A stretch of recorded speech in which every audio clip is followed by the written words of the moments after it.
রাস পূর্ণিমা উপলক্ষে মৌলভীবাজারের কমলগঞ্জের মাধবপুরে চলছে গঙ্গা স্নান। কিছু পরেই শুরু হবে আচার অনুষ্ঠান। এ বিষয়ে আরো বিস্তারিত জানাতে মাধবপুর এলাকার ধোলাই নদীর পাড় থেকে যুক্ত হচ্ছেন সহকর্মী এম এ হামিদ। হামিদ, জানাবেন যে পূজার আচার অনুষ্ঠান কখন থেকে শুরু হবে?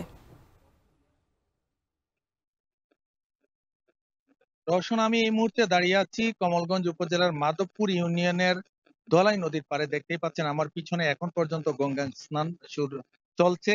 এই গঙ্গা স্নান শুরু হয়েছিল ভোর ৩টা থেকে লোকজন সারিবদ্ধ হয়ে নদীতে এসে গঙ্গা স্নান করে বিভিন্ন পূজা অর্চনা করেন এবং তারা নদীতে প্রদীপ প্রজ্বলন করেন, বিভিন্ন পুজো দিয়ে থাকেন এবং স্রষ্টার কাছে তারা প্রার্থনা করেন তাদের সারা বছরের সুখ শান্তির জন্য। আজকে মহারাসলীলা রয়েছে এবং এই প্রতি মহারাসলীলাতেই কিন্তু উপলক্ষ করে কিন্তু সকাল ভোরে এই গঙ্গা স্নান শুরু হয় এবং এই গঙ্গা স্নানের পরেই মূলত রাস পূর্ণিমার যে প্রধান যে কাজগুলো সেটা শুরু হবে। সকাল 11টা থেকে 11:30টার দিকে শুরু হবে মাধবপুর জোড়া মণ্ডপে রাখাল বা গুষ্ঠ নৃত্য এবং তার এটা চলবে সন্ধ্যা অবধি। সন্ধ্যার কিছু আগে আলোচনা সভা হবে এবং রাত 9টা পর্যন্ত সেটা চলবে এবং রাত 10:30টা বা 11টার দিকে মূল যে রাস নৃত্য বা মহারাস লীলা সেটা শুরু হবে এবং সেটা চলবে পরদিন ভোর পর্যন্ত। এইভাবেই রাসের প্রতিটি অনুষ্ঠান চলতে থাকে এবং এই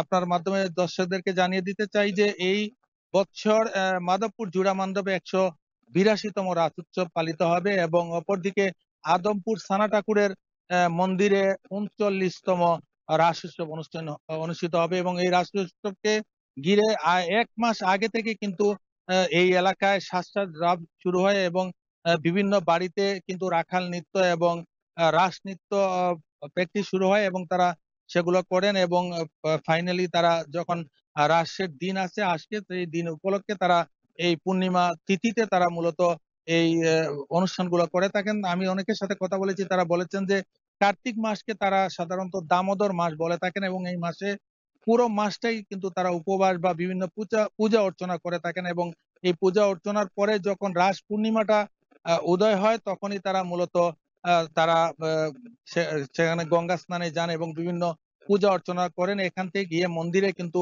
অনেক পূজা অর্চনা করবেন। ওনারা বলছেন যে আজকে সারা দিন কিন্তু লোকারণ্য থাকবে মাধবপুর জুড়া মণ্ডপ। প্রায় লক্ষাধিক লোকের সমাগম ঘটবে, দেশি বিদেশি পর্যটকরা আসবে এবং সারা রাত অবধি সেখানে মেলা বসবে এবং মেলাতে প্রায় কোটি টাকার মতো একদিনে বিক্রি হবে। এই ছিল আমার কাছে রাসলীলার গঙ্গা স্নান নিয়ে মাধবপুর ধলাই নদীর পাড় থেকে সবশেষ।